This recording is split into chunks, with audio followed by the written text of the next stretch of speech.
ما که بالاخره مشکلاتمون حل میشه و هر جوری که شده از پس خودمون برمیاییم، ولی خب یادمون میمونه که کی حواسش بهمون بود و دستمونو گرفت. روزای سخته که قیمت آدمای دورمون رو معلوم میکنه.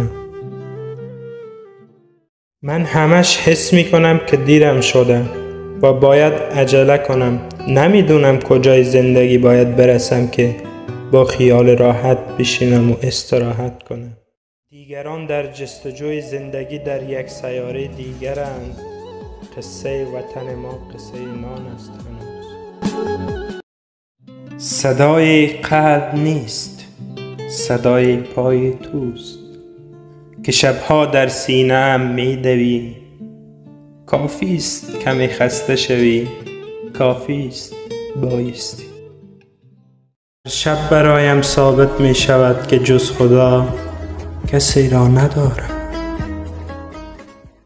خدایا جوری در آغوشم بگیر که به هیچ چیز هیچ کس دیگه‌ای وابستگی نداشته باشم.